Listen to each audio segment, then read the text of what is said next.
Good morning dear friends, I am Dr. Vinod Pankaj Misra and you are welcome in my YouTube channel Pankaj Institute of English. So dear friends, इस समय मैं आपको tense पढ़ा रहा हूँ जिसमें मैंने present indefinite, present continuous, present perfect continuous और पास्ट सिंपल के बारे में आपको बताया है. सो टुडेज टर्न इज, आज मैं आपको बता रहा हूँ past continuous tense. Past continuous tense, इसको पास्ट प्रोग्रेसिव भी बोलते हैं. तो if the work is in progress at the time of speaking in past then we use past continuous tense. यदि भूतकाल में किसी कार्य के जारी रहने का बोध होता है तो उसे हम पास्ट कॉन्टिन्यूअस कहते हैं. तो सबसे पहले इसकी जो पहचान होती है, पहचान क्या लिखते हैं, पास्ट कॉन्टिन्यूअस की जो पहचान होती है वो सबसे पहले लिखते हैं पहचान. तो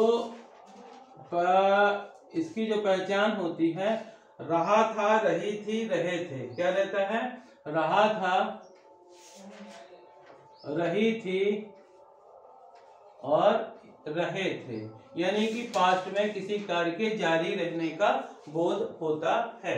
अब इसमें जो हेल्पिंग वर्ब होती हैं, सहायक क्रियाएं होती हैं, दो लगती हैं. एक लगता है वॉज और एक लगता है वर.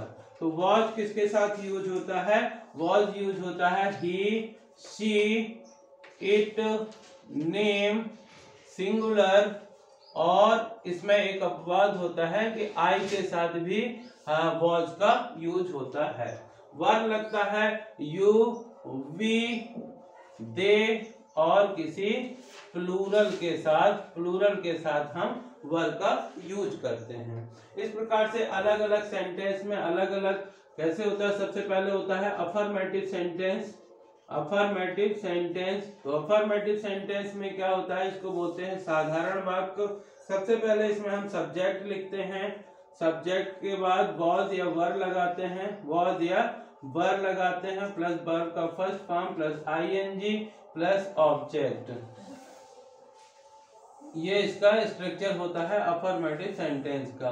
तो जैसे लिखिए, मैं बाजार जा रहा था. मान लीजिए लिखा हुआ है मैं बाजार जा रहा था, जा रहा था.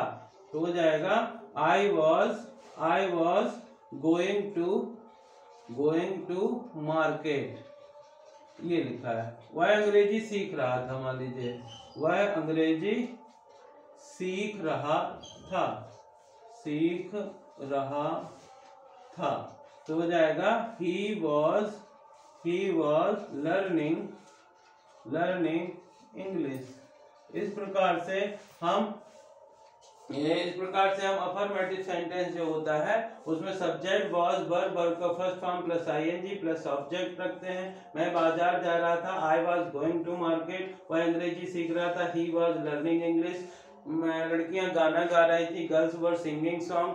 वह भोपाल जा रहा था, he was going to Bhopal. मैं फ्रेंच बोल रहा था, आई वॉज स्पीकिंग फ्रेंच. वह सच बोल रहा था, ही वॉज स्पीकिंग ट्रूथ. बच्चे शोर मचा रहे थे, चिल्ड्रन वर मेकिंग नॉइज. इस प्रकार से बहुत सारे सेंटेंस आप बना सकते हैं. दूसरा बनता है निगेटिव सेंटेंस. निगेटिव जो होता है, निगेटिव बनाते समय मैंने आपको बताया है कि सबसे पहले सब्जेक्ट रखते हैं और हेल्पिंग वर्ब वॉज या वर के बाद यहाँ पे नॉट लगा देते हैं. उसके बाद वर्ब का first form plus ING plus object. जैसे वह सच नहीं बोल रहा था, वह सच नहीं बोल रहा था, वह सच नहीं बोल रहा था. तो हो जाएगा he was not speaking truth. वह सच नहीं बोल रहा था, he was not speaking truth. मैं बाजार नहीं जा रहा था. मान लीजिए इसका नेगेटिव बनाएंगे तो हो जाएगा I was not going to market. मान लीजिए इसी प्रकार से ये है, वह अंग्रेजी सीख रहा था, इसका हो जाएगा नेगेटिव, वह अंग्रेजी नहीं सीख रहा था, he was not learning English. इस प्रकार से इसका नेगेटिव बनाते हैं। इसी प्रकार से जब हम इसका इंटेरोगेटिव बनाते हैं तो हेल्पिंग वर्ब को पहले रखते हैं। इंटेरोगेटिव बनाते समय हम प्रश्नवाचक शब्द इसको बोलते हैं। दो प्रकार से होता है। एक तो होता है कि वॉज या वर्ब को पहले रख देते हैं, वॉज या verb plus subject plus verb का first form plus ING plus object plus sign of interrogation, और यहाँ पे WH वर्ड रखते हैं। दो, मैंने पहले भी बताया प्रश्नवाचक शब्द दो प्रकार से बनते हैं। यदि प्रश्नवाचक शब्द क्या से शुरू हो रहा है तो वॉज या वर्ब को पहले रखेंगे, और यदि प्रश्नवाचक शब्द वाक्य के बीच में है तो WH वर्ड पहले रखेंगे। जैसे मान लीजिए मैं बाजार, क्या वह बाजार जा रहा था, मान लीजिए यह है क्या वह अंग्रेजी सीख रहा था, अंग्रेजी सीख रहा था, क्या वह अंग्रेजी सीख रहा था, तो हो जाएगा was he learning इंग्लिश। अब मान लीजिए इसी में हम बीच में प्रश्नवाचक शब्द कर दें कि वह अंग्रेजी कहाँ सीख रहा था, वह अंग्रेजी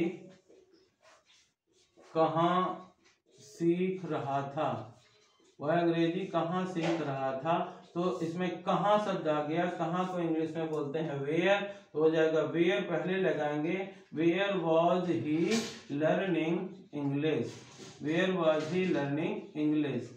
बहुत सारे WH वर्ड होते हैं। इसके बिफोर मैंने एक अलग से वीडियो लेक्चर में WH वर्ड के बारे में बताया है, तो आप उससे सीख सकते हैं कि क्या क्या WH वर्ड होते हैं।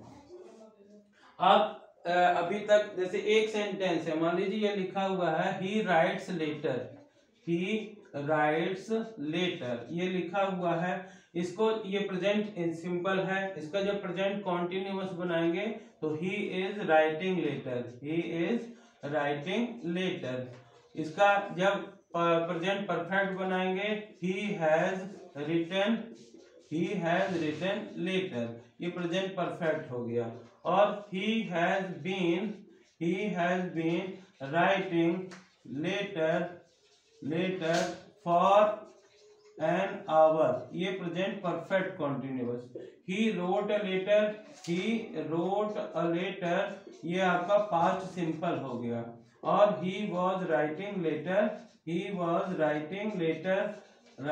लेटर, ये पास्ट कॉन्टिन्यूअस हो गया। तो डियर फ्रेंड्स, अभी तक मैंने आपको 6 टेंस बता चुका हूँ। प्रेजेंट इंडेफिनिट ये होता है, present continuous, present perfect continuous, past indefinite और पास्ट कॉन्टिन्यूअस टेंस। इस प्रकार से सभी एग्जाम्स में ट्रांसफॉर्मेशन ऑफ टेंस, यानी एक टेंस को दूसरे टेंस में बदलने के लिए आता है। तो आप एक सेंटेंस को, जैसे मान लीजिए ही राइट्स लिखा है, ही राइट्स लेटर, ये प्रेजेंट इंडेफिनिट का है, इसको चेंज करने के लिए आता है कि change into present continuous tense.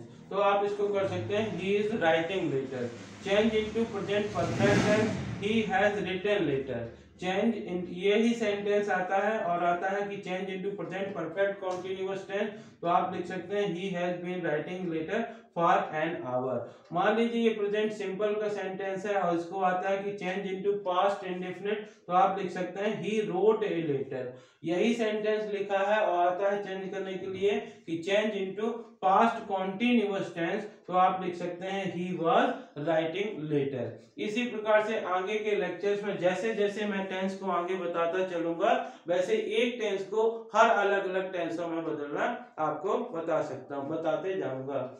इसी प्रकार से आता है ट्रांसफॉर्मेशन ऑफ सेंटेंस। यदि एक सेंटेंस है, मान लीजिए ये आ गया कि I was going to market, मैं बाजार जा रहा हूं, और इसी के आगे लिख दिया कि चेंज इनटू नेगेटिव सेंटेंस, तो अब आप इसका नेगेटिव बना देंगे I was not going to market. मान लीजिए इसी का इंटेरोगेटिव आता है कि क्या मैं बाजार जा रहा था, या I was going to market, change into interrogative, तो was I going to market. इस प्रकार से ये टेंस जो है ये पास्ट कॉन्टिन्यूअस टेंस है।